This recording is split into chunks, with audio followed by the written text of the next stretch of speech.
We have about just a couple minutes before we start. Good to see everybody here. Just wanted to let you all know that we're here. It was very quiet, so I had to fill the silence.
All right, everybody.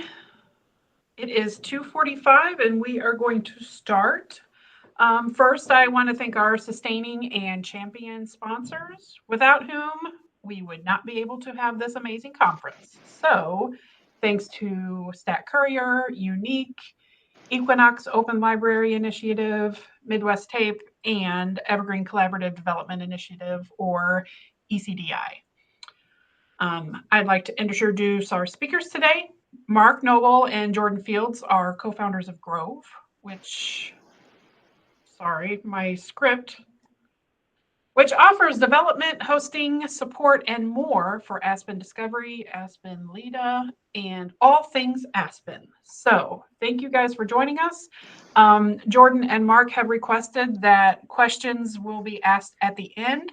But if you do put your questions in the chat, I will be keeping on top of them and having them on hand for them to ask later.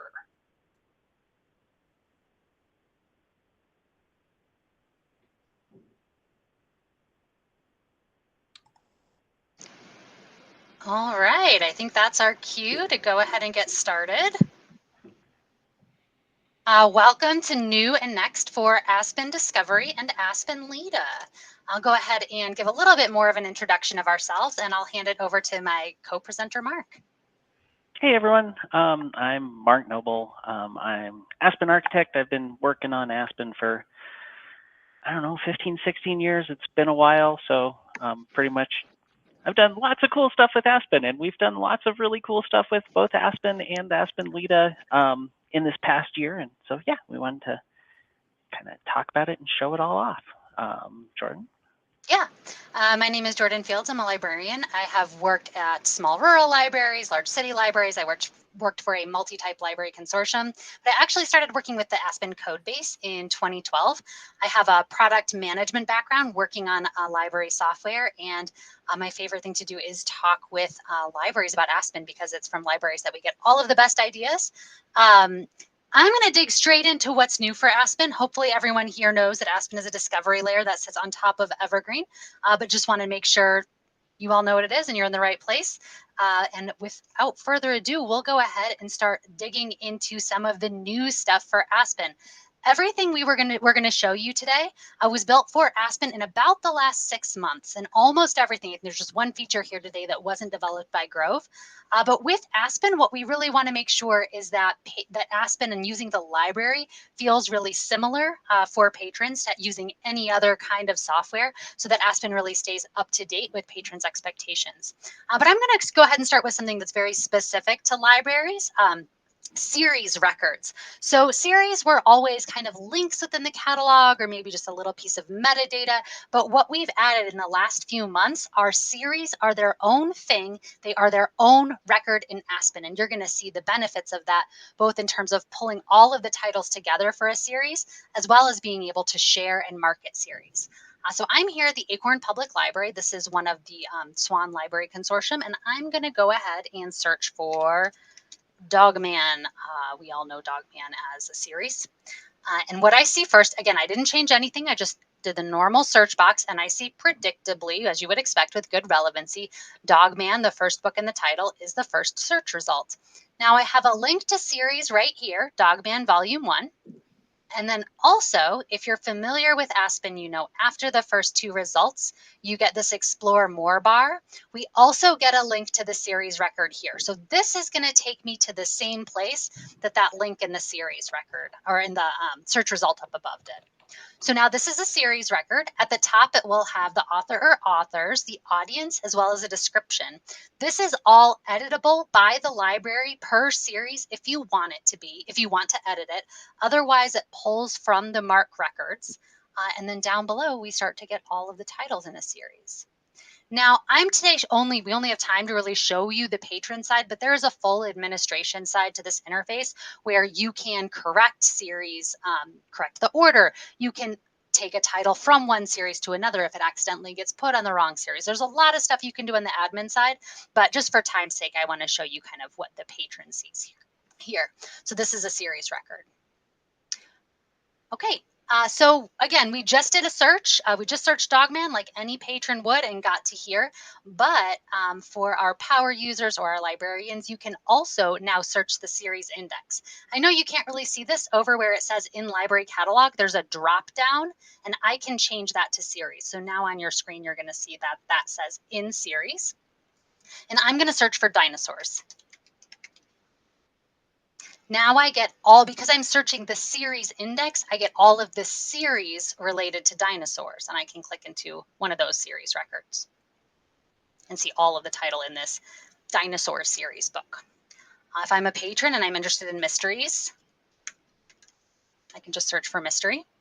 We also have these facets over here on the left when searching series records. So if I'm specifically into murder mysteries, I can just go ahead and narrow it down to murder mysteries, narrow it using any of these other facets and start to find series that are really great, I'm really interested in. Now, because series are their own records, I mentioned you can also use them for things like promotion and marketing. So what I want to show you over here on our demo site is that we have a browse category with seriously Goodreads for kids, and then several different series down below. So instead of these being individual titles, these link to those series records. So we have the prehistoric page turners. For the kids that are into cats, we have all the cat series. Or for the kids that are into like all of the trucks and all of those things. We have those here. So those are series records. The next thing that I want to show you is cost savings for patrons. So I'm going to go into my checked out titles. I'm already signed into this interface. I need to sign in otherwise to get here.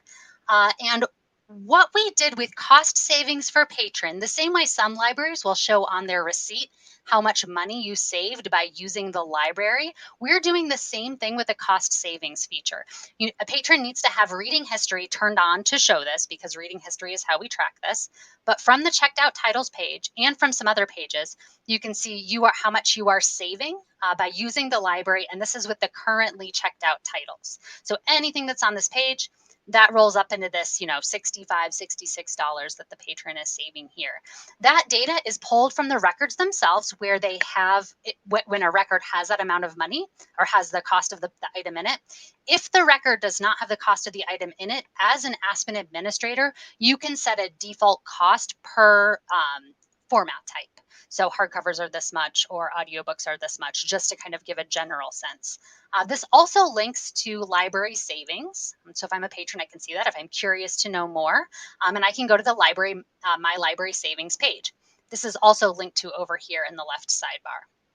So if for whatever reason I find knowing my library savings offensive, I can say don't track my library savings. But it will also show the patron how much they have saved over time. So here's 2025. I can switch this down to 2024 if I just want to see how much I saved. And then it'll do year over year savings. So again, just something nice for patrons to show them the value of the library. Something else that we did that we'd wanted to do for a few years was our version of Spotify Wrapped. So this is something that you would normally promote at the end of December, beginning of January, towards the end of the year. And you as an admin set when this is promoted. And it's promoted directly to the patrons. You get like a banner the same way you kind of do in Spotify. But it will archive it within your account. So that is here.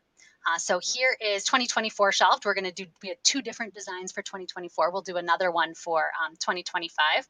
So this is the opening, and it just kind of from here, from your account, it runs like a slideshow. So your borrower experience points, how many titles you checked out, how much you saved, if the library has the cost savings enabled. It'll tell you when you were the busiest. So I tended to be consistent over time. So it says, oh, you were busy every month. But for those that like really go into summer reading, it'll say June or July. Looking at the records you checked out, here are my favorite genres. It also picks up, if you're really into a certain author. And if it doesn't have any data for these slides, for example, I didn't check out any series, it just will skip that slide. It won't show you the series slide, but here's the series that kept me hooked. And then it gives me a forecast. So based on the titles that I checked out in 2025, it will give me recommendations or checked out in 2024, it gave me recommendations for 2025. And then below this, it actually pulls together all of the data. So it looks a little bit different than when you see it, when it pops up and shows it, but you can see the archive of it here. The next thing I want to show you are the improvements to web resources. So if you're familiar with Aspen, you're familiar that Aspen has a full web builder in it, and we're trying to inch that web builder to being more and more like a content management system. So this is an example of the kind of page that you can create in Aspen's web builder. But what we want to talk about today are Aspen's web resources. These are typically used for websites or databases that the library provides access to. This is an older page. This is just the featured resources at the top that we had before. And then we have resources by category. But what our libraries really wanted to see was a resources A to Z page. So we have that resources A to Z button. And now we can see all of our resources A to Z. I can click on C and get to, let's say, Creative Bug, for example. So I can open the resource from here. Another thing that we did is took the data that we have about this resource, we kind of aggregated it together. So I'm going to choose an audience, and we're going to now see all of the web resources that have teens and young adults as their audience. So it pulls together all those resources again. And what's really nice about these category pages is it lets you edit the top. So you can add an additional title, you can add some additional text just to provide some context for your users. So here it talks about like what's good for teens and young adults about these resources. Okay, one other thing with the resources, the web resources, is that you can embed them onto other web builder pages. So for example, I have this web builder page called Resume Review Drop-In. It's an event that we do, and I added a collection spotlight right here. And then on this web builder page, I can automatically pull in any of the resources that are tagged for those career resources that we were looking at. The final thing for web resources is that you can automatically generate a placard when you create a web resource. So I have a search right here for drawing. I'm going to go ahead and search this. And we get this Creative Bug placard. This is a placard that is keyword driven. Normally you have to create these manually, but for the web resources, all you have to do is say, yes, make a placard for me. And then you put in some of the trigger words and it will then sync with the regular placards. The last thing I want to show you is the one thing that was not developed by Grove, but I think is pretty cool. It was developed by our friends at Open Fifth. And this is the start of, they're calling it community engagement, but it's the ability to kind of offer rewards to patrons. So you can set up a campaign. In this case, I've set up a campaign called Read Together, Grow Together. There are 2 active campaigns for this library. I can either enroll or unenroll. So I decided not to enroll in the free puppy campaign, but I did enroll in the Read Together, Grow Together, which is for children to learn to use the library. And you can see the reward once I complete this campaign is I get a free book, and there are 3 different milestones. If I click into the Manage campaign, you can see the different milestones and how close I am to meeting them.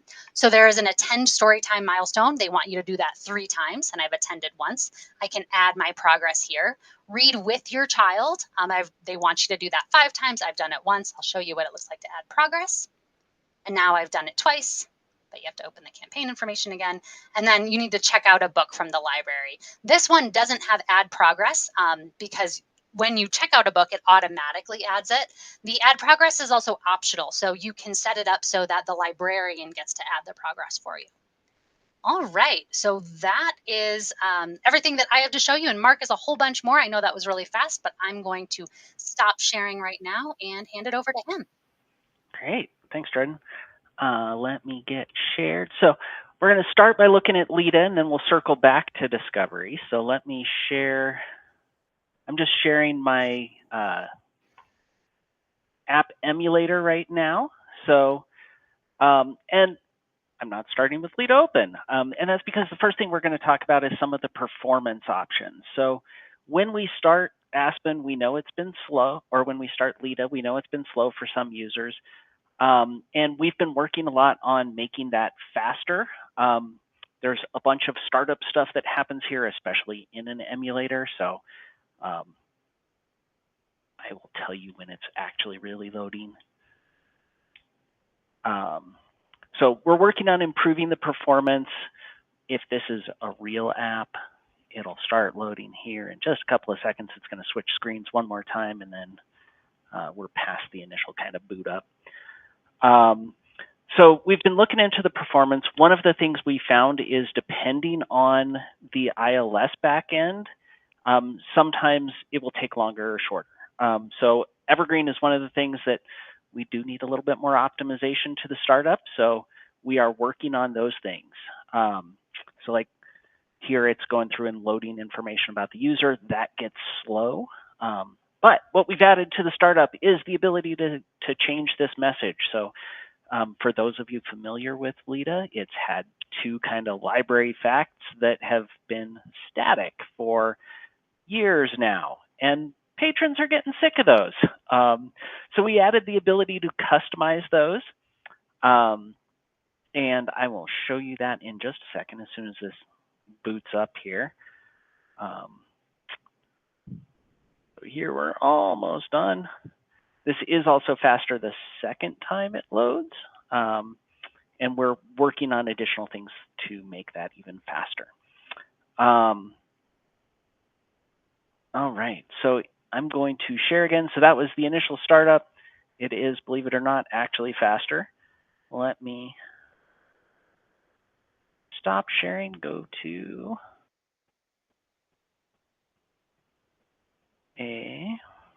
so we're going to go back to Discovery here. So in that startup, so this does require you to have a branded app. Down at the very bottom here now, there are different loading messages.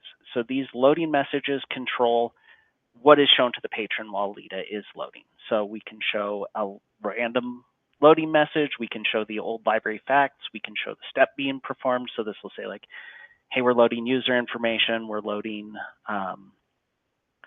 information about the themes. We're loading information about the browse categories, that kind of thing. We think the middle is, so there's the step being performed. There's the library facts. We think that information will be, the step being performed is more for debugging things, but the random loading message is cool. It at least prevents it from getting stale. The other thing that we changed for the display, so let's just, let's see. So in our themes, we now have the ability to display a header logo. So down under the Aspen LiDA, we can show a logo above the screen title in LiDA. So you can display an extra image to brand for your library, and you can choose if that's left or right and that kind of thing. So I'm just going to make this center so it looks a little bit different. We're going to go back and let me share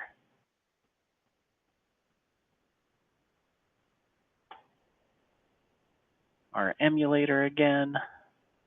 We're going to stop this and restart it.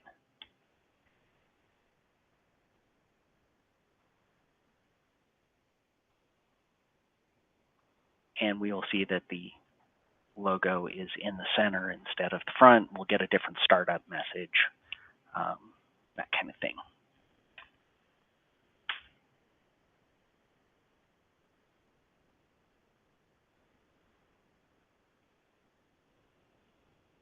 All right, so that's where it's starting. We're loading that.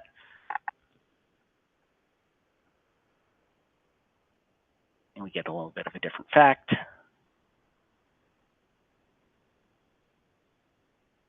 And there we go, and we can see it's centered. So more branding options, more things to make it personal for your library. And obviously, those are things we're going to keep coming back to. We want to keep making the performance faster and faster. We've got more ideas for it. Other things that we did, so the search bar within LiDA is now permanent.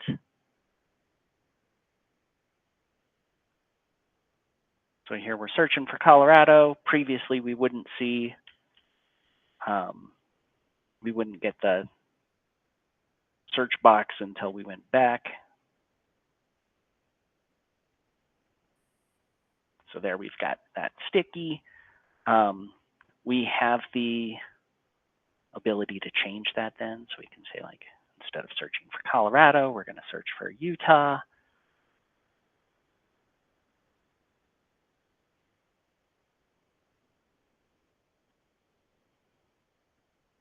And then our filters are also kind of respecting the information that is within Discovery, so you can control how those display. So like formats are showing in order. So previously these were all sorted alphabetically. They're now respecting the settings in Discovery. So we can click into books.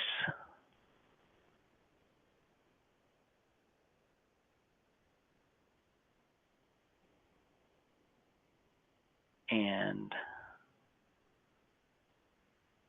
we'll just go into our last Cowboys.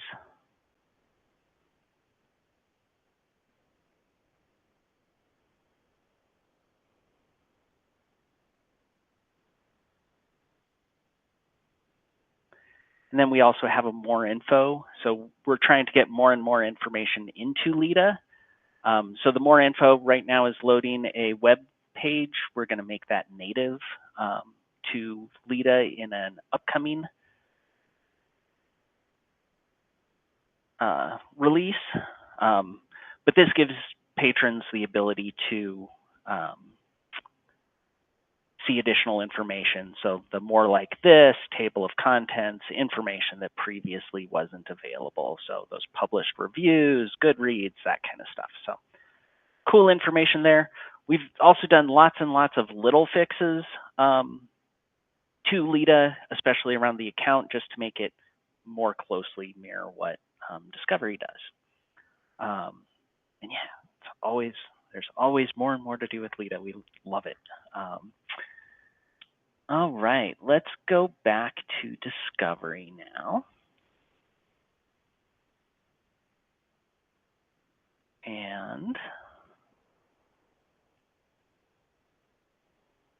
we will talk about the materials request system. And for people that aren't familiar with the materials request, Aspen has its own materials request system built into Aspen, where patrons can request materials and libraries can then use that information to place their orders and that kind of thing. So we're just going to do a search for Library Cat. And we're going to go down. So if we look for the Little Book of Bob, it's down here a little ways. We're going to pretend. So there's the Little Book of Bob. We own this as a book, but not an ebook or anything. We're going to pretend we didn't see that. And we're going to go through and submit a request. So we want the Little Book of Bob by James Bowen. And we do want to place a hold for this. We're going to pick it up at Aspen Library. We see down here at the bottom now that, hey, it's telling us that that existing title is found. So one of the problems that libraries had was people placing requests for things that the library already had. So we've added logic that says, nope, you already own that. Let's at least give the patron a message so that they're not placing so many redundant requests that we have. But if we go through and say, no, we want this as, say, an ebook, then when we go down to the bottom, that message is not there. So we're going to be really ornery and say, no, we are going to actually place a request for that book. We will submit that. I'm going to actually go back and place another one for the ebook version, just so that we can kind of see how they're handled differently. There's our Little Book of Bob by James Bowen. We want the ebook of it now, and we're going to submit that request. So this is great. We have the ability to kind of tell the difference of that. Now, on the staff side, when we go through and manage that request,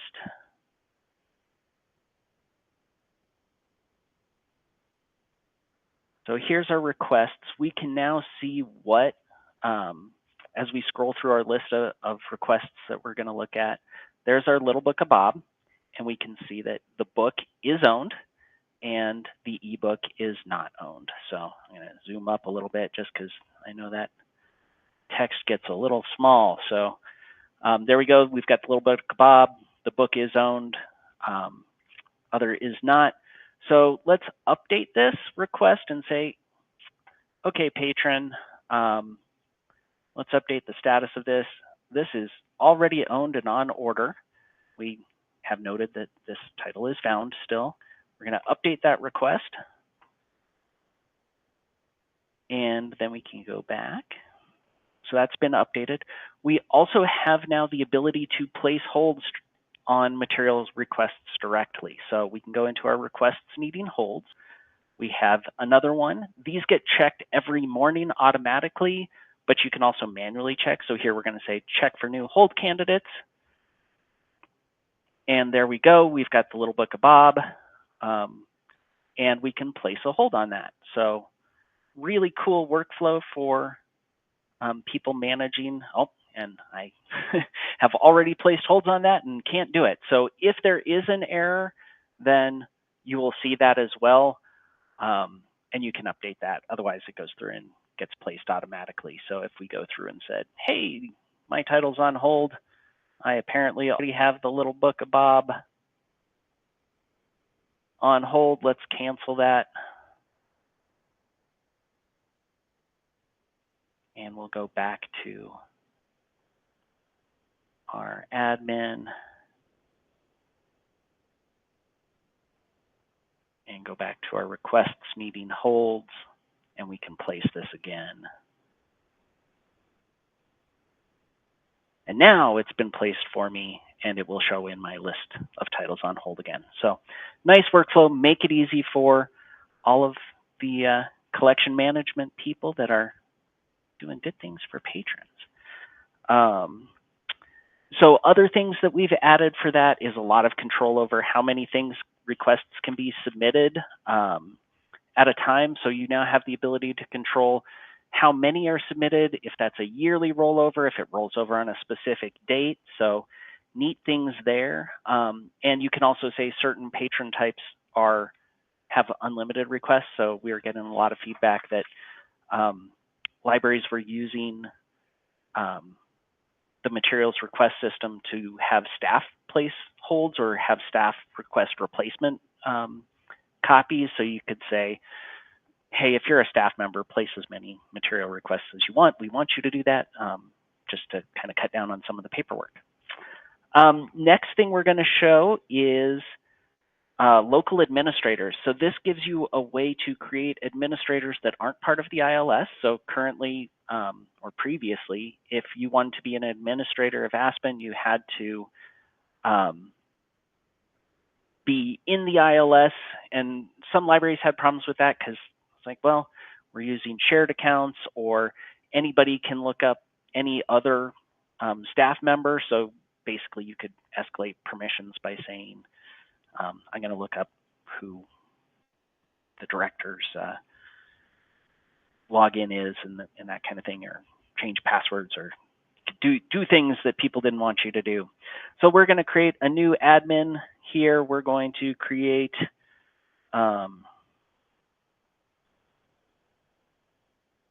Henriette Avram. We're going to give him a password.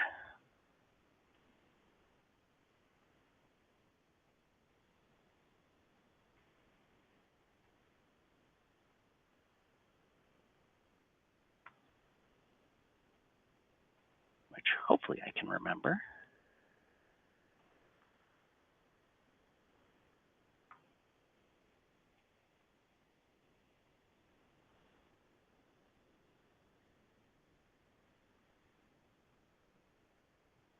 And we're going to give my email address. They're going to be able to administer the Elm library, and they're going to be our cataloger.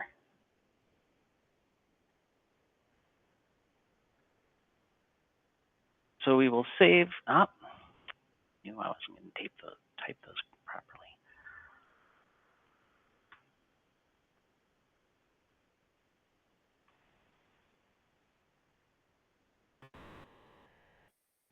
Okay, there we go. All right, so there's our cataloger. If we go to Elm now, we have the ability to sign in. We're going to sign in as Henriette.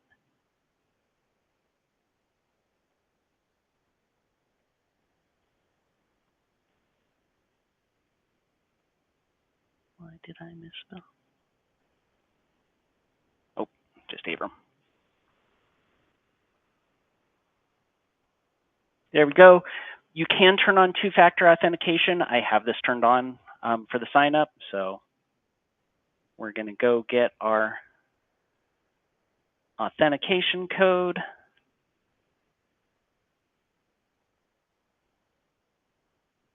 There we go. We are all signed up.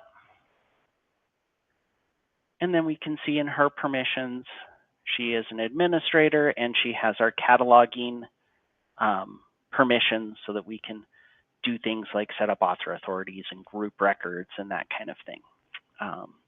Administer our series and stuff that Jordan was talking about earlier. So cool kind of way to let people log in without having them need to be part of the ILS. All right. Moving on, we're going to talk about events. So let me go back here. So Aspen we've added a native events module. So there's lots and lots of events platforms out there. Aspen integrates with, I think, 3 or 4 different events platforms, and also now has the ability to create events on its own. So we have a calendar here where you can see everything, but most patrons aren't going to get to it that way, but it can certainly be linked to at the top. Let's just do a search for STEM.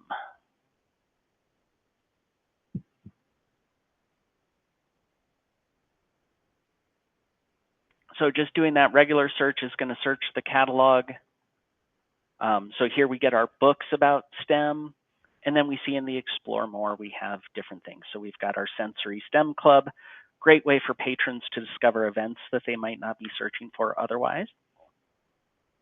If we click into that, we can see we can get a little image, we get information about when and where it is, who it's for, additional text. We can add it to our events. So things that are added to our events, will then show within our account. So we can go in and say, let's look at all of our events, and we know here's all of our upcoming events. And then we can also see things that I had signed up for in the past. So nice there. We can also do a search. Let's do a search for story time as well. And there's lots of story times. Actually, we're going to change from in library catalog to events. Or we can go down here to the Explore More, and if you click on the events link, it'll do that search automatically. So there we've got all of that. I'm going to search by the event date just because I'm browsing more. So we've got Little Red Bag Club coming up this after. There was one this morning, and then another one coming up on Thursday. And then we've got story time on Friday and reading rug on Monday. We can also filter this. So if we wanted to say, hey, we only want to see things for adults, we could. So we've got a story time that was tagged for adults as well. Like I said earlier, we have our event calendar that can be linked in from the menu, or you can provide links to it from wherever you want.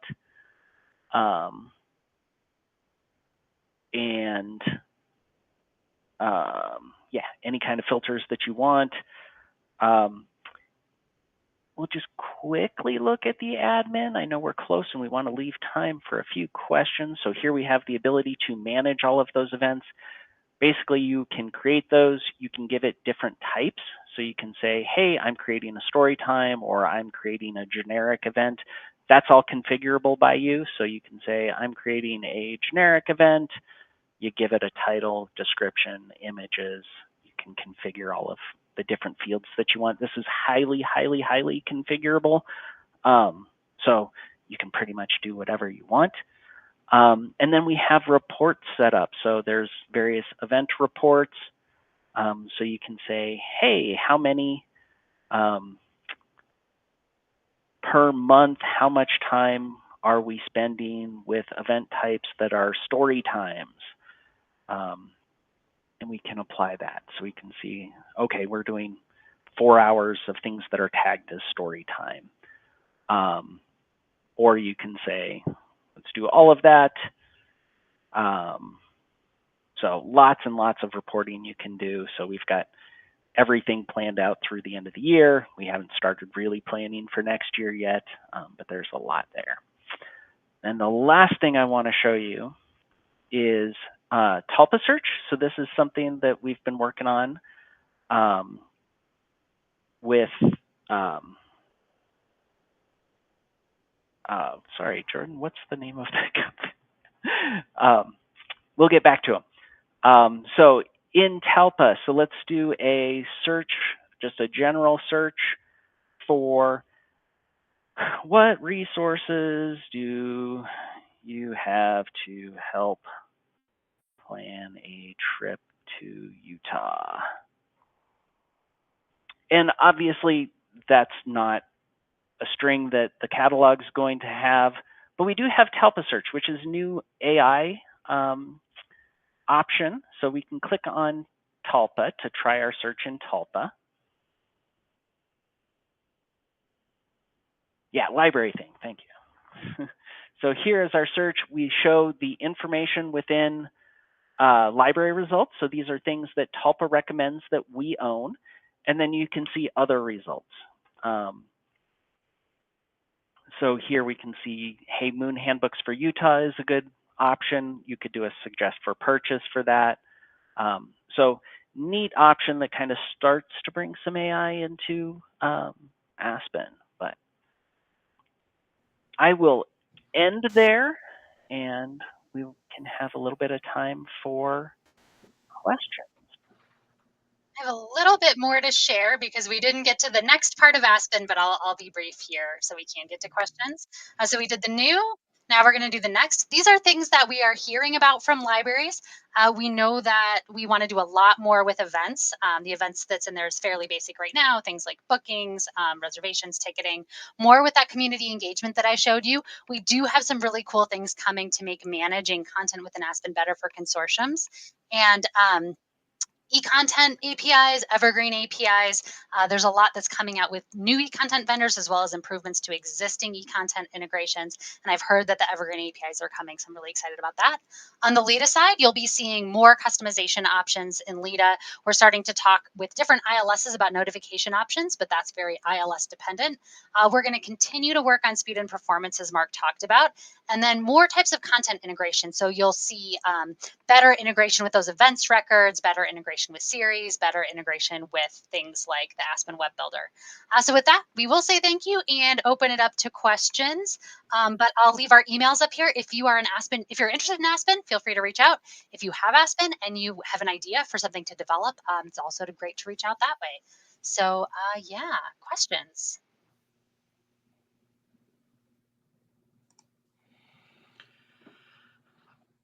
Well, Jordan and Mark, you've done a good job kind of tag teaming while the other one was speaking at answering questions in chat. There was one chat very early in the presentation asking about the Aspen Wrapped.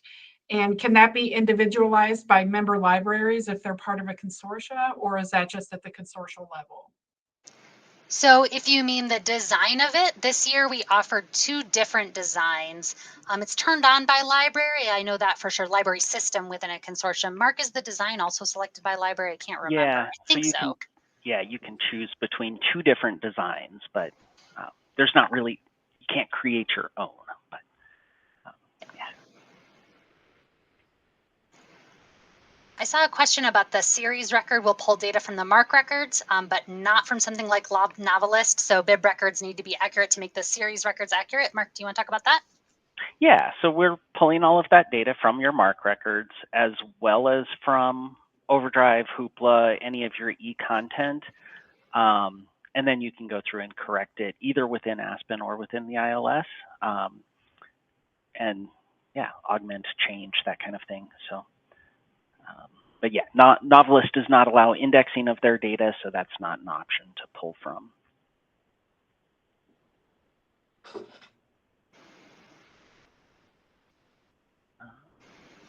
Looks like there's a question about calendar syncing, all done on a case-by-case basis, or is there some kind of open protocol that more of them might support?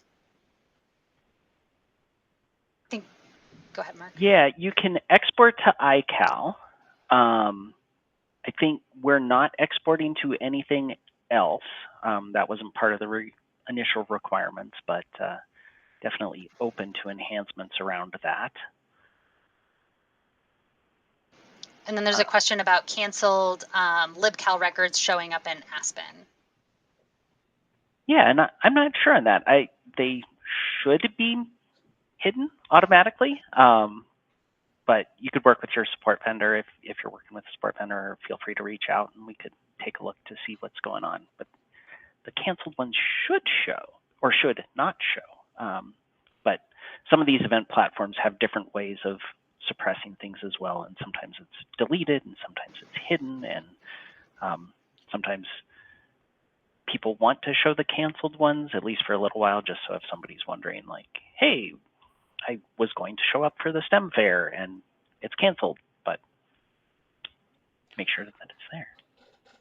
Well, thanks so much to Jordan and Mark. We do need this room for the next session. And we appreciate you coming and speaking with us. Thank you.